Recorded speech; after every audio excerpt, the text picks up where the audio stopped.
यसरी खायो भने चाहिँ पानीको फिल स्वाद चाहिँ छुट्टै आउँछ।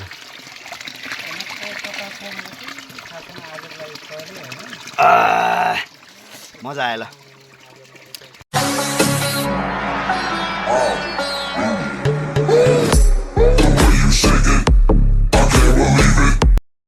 Hello everyone, welcome back to my आनो भ्लग। आज चाहिँ फेरि सोसल भ्लग लिएर आयो, फेरि उपस्थित भइसकेको छु होइन। आजको भ्लग चाहिँ स्टार्ट म यो बबई दाङको यो बबई नदीको किनारबाट सुरु गरिरहेको छु होइन। अहिले म यहाँबाट चाहिँ म चाहिँ अहिले कोलपुरको लागि प्रस्थान गरिसकेँ होइन। यो चाहिँ दाङ बबईको यो सिङ्गल खोलाको यो पुल, सिङ्गल पुल छ यो खोला देख्न सक्नुहुन्छ। यो दाङ बबई नदी हो। दाङको एकमात्र यस्तो नदी हो होइन, यो जुन उत्तरतिर बग्छ क्या। यो खोला यो उत्तरतिर बगिरहेको छ हेर्नु देख्न सक्नुहुन्छ होइन। उत्तरतिर बग्ने खोला हो यो बबई खोला, यो जुन दाङको सिमानामा पर्छ। म तपाईँलाई पुरै डिटेल देखाउँछु। अब हामी यो बबईबाट सुरु गरिरहेको छ हामी। अब आजको यात्रा चाहिँ अब बबई पुलबाट स्टार्ट भइसकेको छ। म तपाईँहरूलाई यहाँको लोकेसन देखाउँछु होइन। रमाइलो पल, रमाइलो क्षणहरू पनि म तपाईँहरूलाई सेयर गरिरहेछु होइन। भिडियोलाई तपाईँ हेर्नु होला र इन्जोय गर्नु होला। माया गरिदिनु भएको छ, माया गरिदिनु होला। साथ सपोर्ट दिनुभयो भने हजुरहरूसँग यो सबैले साथ सपोर्ट दिनुभयो भने अगाडि सुरु गर्न सक्ने छु। आशा राखेको छु। त्यहाँदेखि चाहिँ हिमाल, यो पहाडी एरियामा यो पहाडहरू देख्न सक्नुहुन्छ होइन। हरियाली नेचर आउँ भनेको नेचर लभर पर्ने नेचर खोज्दै हुन्न।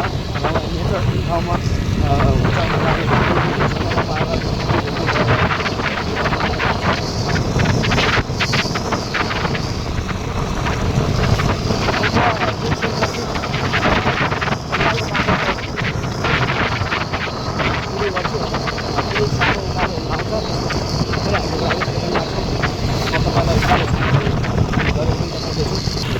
दाङ जिल्लाबाट अब अमिलेको उकालो सुरु भइसकेको छ। यो चाहिँ अमिले उकालो देख्न सक्नुहुन्छ। यो हाई छ। यो चाहिँ रोड चाहिँ अहिले हाइटमा छ। यो स्लोपिङ रोड छ। देख्न सक्नुहुन्छ। यस्तो ठाडो, यस्तो स्लोप छ, यस्तो ठाडो रोड। गाडीले पनि गाडी रोक्यो भने फेरि गेट डाउन गर्नुपर्ने अवस्था आउँछ। यस्तो उकालो चाहिँ यो चाहिँ अमिले यस्तो उकालो सुरु गरिसकेका छौँ अहिले।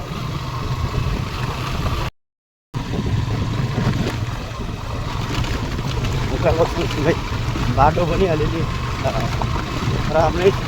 त्यो पहिलाभन्दा अलिअलि खराब देखिन्छ। यहाँको टर्निङहरू देख्नुहुन्छ। टर्निङमा यो पहाड, यहाँको यो चिसो हावा, रमणीय यो प्राकृतिक यहाँबाट हुन्छ नि एउटा छुट्टै फिल लाग्छ क्या। यो पहाडको यो भेगमा यो पहाडको बाटो, यो टर्निङवाला यो उकालो ओह्रालो हिँड्नको मजा नै छुट्टै लाग्छ। जस्तो लाग्छ, छुट्टै लाग्छ मलाई चाहिँ। किनभने यही पहाडमा, यही टाढा वाखामा हुर्केको मान्छे हो म पनि होइन। तराईमा बसोबास गरे पनि होइन, यो म चाहिँ यही डाँडा पाखामा हुर्केको मान्छे हो। त्यही भएर रमाइलो लाग्छ मलाई चाहिँ। डाँडा पाखा नै रमाइलो लाग्छ।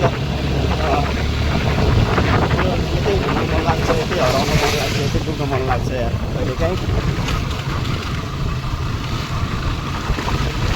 अब म केही समयपछि उकालो पनि सकिन्छ। अब थोत्रै गर्दै नजिक हुँदैछ, आइरहेको छ। अनि केही समयपछि उकालो पनि सकिन्छ। हेर्नुहुन्छ बिचमा बाटोहरू पनि खराबै छ होइन। अफरोडको लागि त ठिकै छ। म चाहिँ अब जस्तो बाटो खराब भयो भने अब योभन्दा अगाडिको भिडियो पनि हेर्नुभयो होला। त्यस्तो बाटोमा त गइयो भने सियो त होइन, नर्मल हो मेरो लागि। बाटो त केही फरक परेन, तर त्यही हो नयाँ मान्छेलाई अलिकति गाह्रो होला होइन। नयाँ बाटोमा हिँड्दाखेरि यसरी होस पुऱ्याएर चाहिँ हिँड्नुपर्छ, ध्यान दिएर।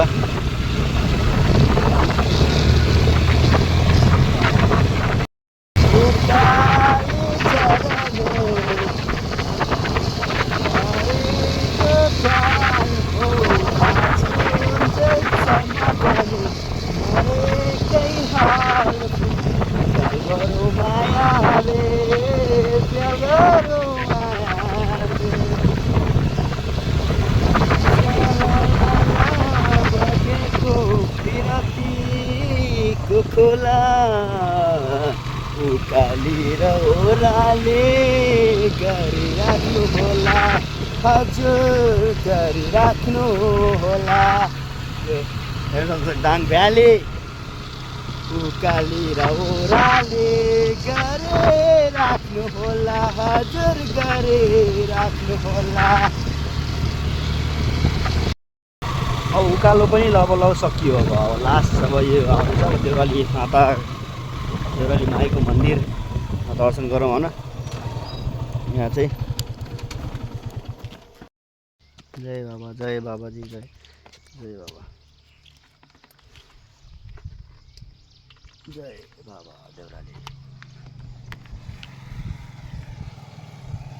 देउराली बाबाले सबैको रक्षा गरून्। ल बेनाहरू पनि आइपुगे होइन। शुभ यात्रा सबैलाई।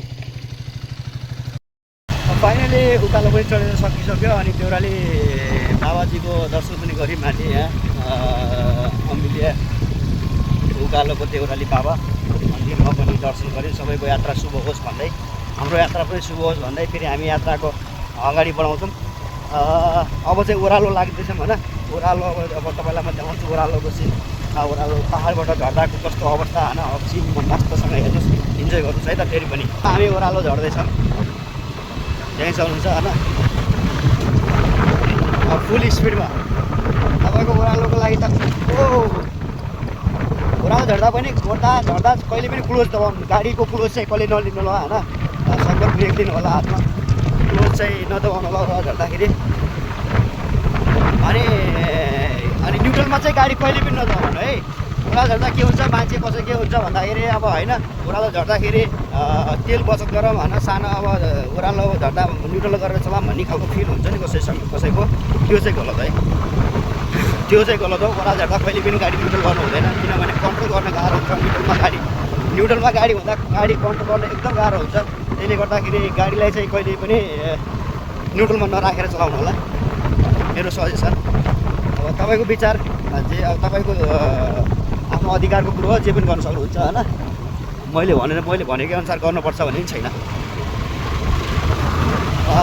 यहाँको भ्यू देख्न सक्नुहुन्छ रमणीय भ्यू। यति हावा यति चिसो हावा। पहाड आँखा यहाँ अगाडि राप्ती त्यो चाहिँ राप्ती खोला है। उताको त्यो यहाँबाट देखिन्छ नि ऊ त्यो अगाडिको त्यो चाहिँ राप्ती खोला। यसो हुन्छ बाटो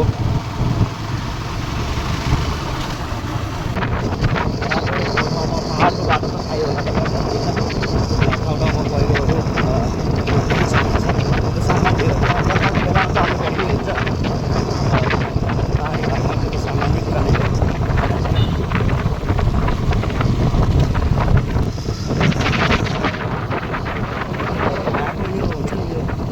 कति दामी छ कि कति नेचर नेपालको नि यो हुन्छ नि धन हरियोपन नेपालको धन भने जस्तै यो देख्दाखेरि त मलाई साँच्चै नै लाग्छ कि नेपाल कल्चरको धनी देश अथवा हुन्छ नि हरियाली जडीबुटीको खानी यो हरियाली यो देख्दाखेरि त मनै हरेर हुन्छ भने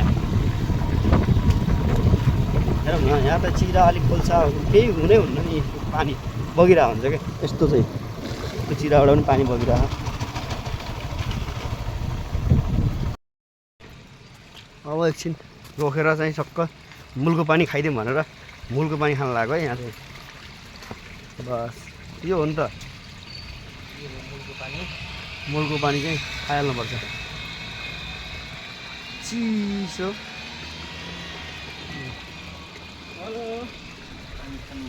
हजुर ए हजुर म दाङबाट आउँदैछ हजुर। मन्त्र सन्त्र यसो पाठ पूजा यसो गर्नु है दाङ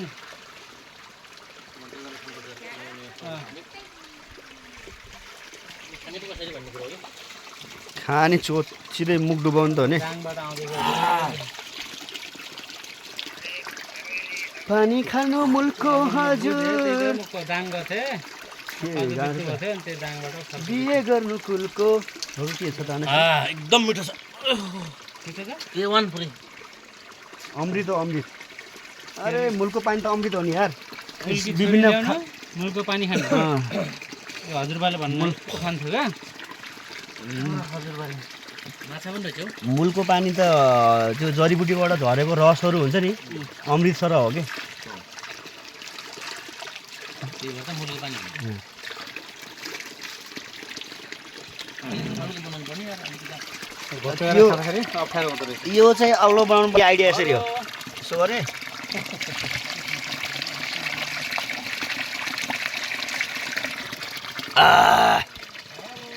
यसरी खायो भने चाहिँ पानीको फिल स्वाद चाहिँ छुट्टै आउँछ।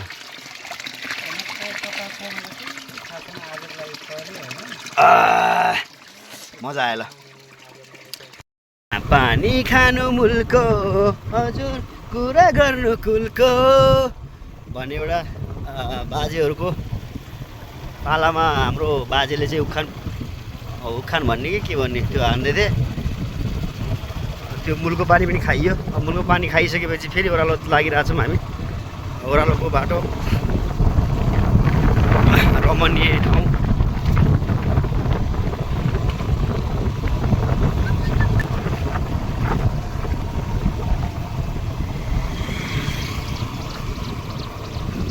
उकाले चढ्ने उता गाडी उकालो चढिरहेछ। ओह्राले झर्ने तिम्रै लागि हो भने माया लगाउने। गाडी यसरी उकालो चढिरहेछ हामी ओह्रालो चढिरहेछौँ होइन। यही विषयमा एउटा के भन्छ नि गीतको टुक्का के उकाले चढौँला ओह्राले झरौँला तिम्रै लागि हो भने ज्यानै दिदिउँला।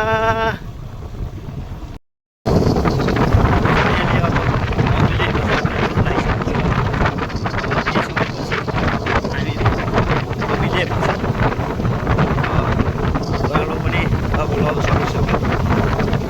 अब हामी अमिले बजारको नजिक छौँ है त। केही समयपछि हामी अमिले पुग्छौँ फेरि अमिले भेट्छौँ है त। हेर्न सक्नुहुन्छ यो नेचर यस्तो भइहाल्छ। अब अहिले त रोड पनि पहिलाको तुलनामा त धेरै राम्रो भइसकेको छ। पुरै ठाउँमा हो अब त्यस्तै पहिरो गइरहेको ठाउँ त्यस्तो भयो भने मात्रै चाहिँ यस्तो हो। नत्र भने त एकदम स्मुथ